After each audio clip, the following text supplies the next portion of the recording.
आपके higher self आपको क्या बताना चाहते हैं जो आपको नहीं दिख रहा है बट योर कॉन्शियस नोज। आपके सामने रहेगी 3 ऑप्शंस। फर्स्ट ऑप्शन होगी ये वॉच, सेकंड ऑप्शन एक छोटी सी doll and third option crown.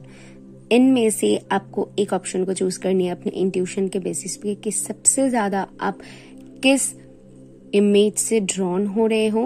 Okay, so start करते हैं। जिन्होंने भी फर्स्ट वॉच को चूज किया है तो उनके लिए जो कार्ड्स आया है वो है the high priestess and 3 of swords.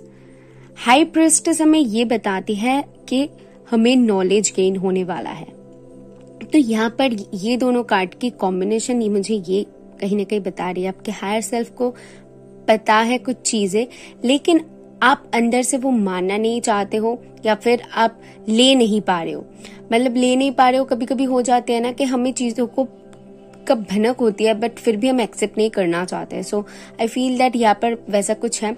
अगर कुछ अचीव करना चाहते हो उसके लिए बहुत तकलीफें उठानी पड़ रही है और दैट्स वाई कहीं ना कहीं एक आपके माइंड पे ज्यादातर लोगों के लिए मैं देख पा रही हूँ आपके दिल पे कुछ न कुछ दर्द है, कुछ ऐसी थॉट्स है जिसकी वजह से आप परेशान हो रहे हो। तो ये एक अंदरूनी जो होती है ना कि तकलीफ जिसको हम किसी से शेयर नहीं कर सकते, वैसी एनर्जी यहाँ पर है। कुछ लोग यहाँ पर हायर लर्निंग्स कर सकते हो, इसके लिए कुछ प्रॉब्लम्स दिक्कतें आ सकती है बट डेफिनेटली आप उससे उभर जाओगे।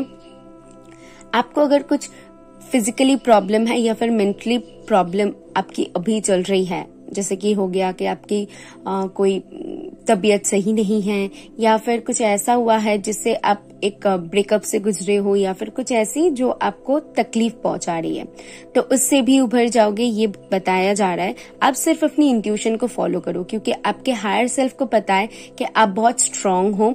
हाई प्रिस्टेस की एनर्जी है तो जिसको सारे कुछ का नॉलेज होती है, तो डेफिनेटली आपके अंदर ही आपकी क्वेश्चन की आंसर छुपा हुआ है। अगर आप चर्च में जाते हो, गुरुद्वारे या फिर आप जिनको भी मानते हो, तो वहां पर जाके आपको सुकून हासिल हो सकती है आई फील। और मुझे कहीं ना कहीं ना आप बहुत ज्यादा दुखी दिख रहे हो and I feel the pain. आपके आंखों में वो पेन मुझे दिख रहा है, लेकिन अपने अंदर झांकने की कोशिश करो पहलवान। अगर आप कोशिश करोगे तो आप इन सारी चीजों से उभर जाओगे, ट्रस्ट मी। ओके, सो इसीलिए अपने वॉच को चूज किया है क्योंकि आपकी टाइम भी चेंज होगी। आई फील दैट यहाँ पर जैसे कि 11:20 हुआ है, तो जब 12 o'clock होगी तब आपकी टाइम चेंज हो जाएगी। तो मतलब और कुछ ही टाइम बाकी है जिससे आप इन सारी चीजों से उभर सकते हो।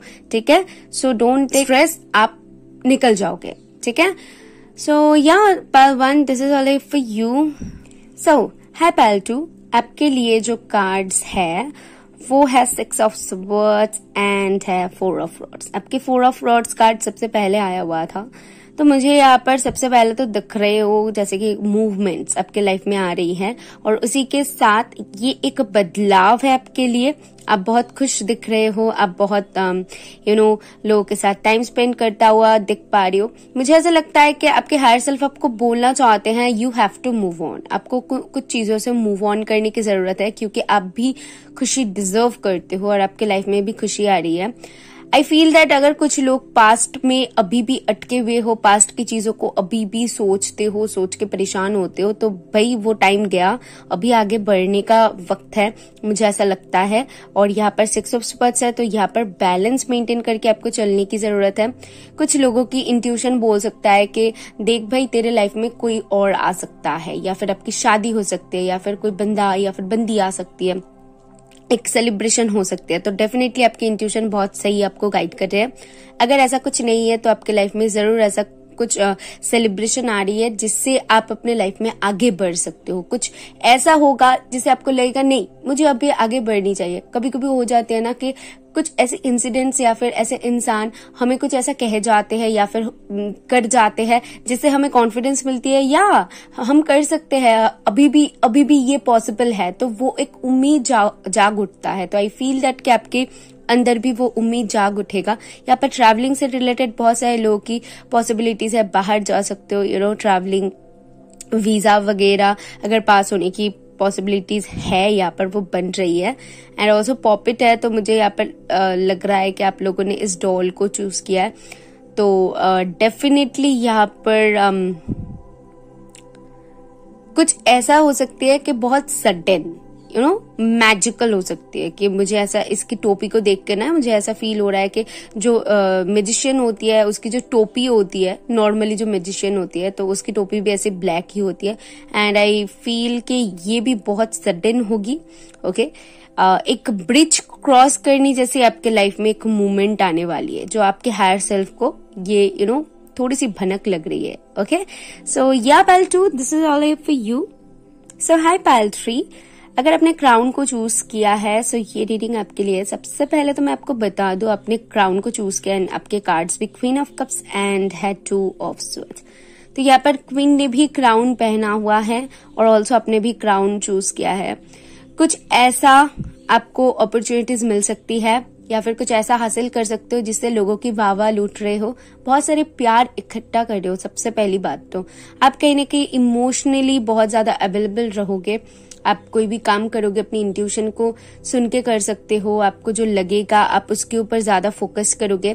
ठीक है, तो एक रानी, ऐसी रानी जो अपने दिल की सुन के करता है एंड ऑल्सो और लोगों की सोच के करता है और लोगों के प्रति एक काइंड हार्टेड एक पर्सन जिसको कहते हैं। तो इसमें आप कन्वर्ट होने वाले हो।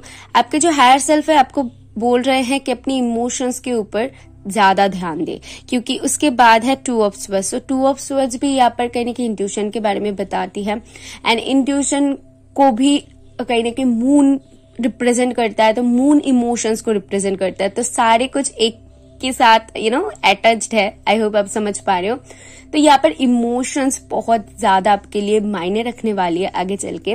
आपके हायर सेल्फ को पता है कि आपकी जो स्ट्रांग पार्ट है ये इमोशंस है। हो सकता है कि बहुत सारे लोग आपको ये बोल सकते हैं आप बहुत ज्यादा इमोशनल हो, इमोशन के चक्कर में नहीं बहने का है। तो यहाँ पर आपको अगर मैं सजेशन दूं कि आप कैसे खुद को ट्रीट करोगे इमोशन के थ्रू, वो है जहां पर भी आप इमोशनल हो रहे हो या फिर जहां पर भी आप सही डिसीजन नहीं ले पा रहे हो वहां पर आप अपनी इंट्यूशन को फॉलो करें, क्योंकि ट्रस्ट मी आपकी इंट्यूशन आपको जैसे गाइड करेगा, इफ अगर आप उसको फॉलो करते हो तो आपकी डिसीजन बहुत सही होगी। और ये जो आपको आई थिंक आपको लग सकता है कि आपकी इमोशंस ही आपकी सबसे बड़ी दुश्मन है, लेकिन मैं आपको बताऊंगी ये सबसे बड़ी आपकी ताकत है। लेकिन इसको कैसे यूटिलाइज करनी है, हमारी जो स्ट्रॉन्गेस्ट पार्ट है ना, इसको कैसे यूटिलाइज करनी है वो हमारे ऊपर होती है। मैंने एक इंटरव्यू में एक जन को बोलता हुआ सुना था कि उन्होंने कहा था कि मैं जो जैसा बोलती हूँ, मैं जैसा करती हूँ, उससे लोग मेरे ऊपर हंसते थे, लेकिन अभी दुनिया मेरे बातों पे, उनको मेरे बातों पे वो रील्स बना रहे हैं। तो मैंने एक जगह पर एक इंटरव्यू करते हुए सुना था। तो यहाँ पर आपकी जो स्ट्रॉन्गेस्ट पार्ट है वो शायद दुनिया आपको दिखाएंगे कि सबसे बड़ी वीकेस्ट पार्ट है, लेकिन आपकी स्ट्रेंथ ही वो है। लेकिन उस स्ट्रेंथ को प्रेजेंट करने का तरीका जो है आपके पास है, आपको उसको ढूंढना है। एक बार अगर आपको मिल जाए कि आपकी जो वीकनेस है उसको स्ट्रेंथ में कैसे कन्वर्ट कर सकते हो, कैसे प्रेजेंट कर सकते हो, तो आपको सक्सेस मिलने से कोई नहीं रोक सकता। Okay, this for you.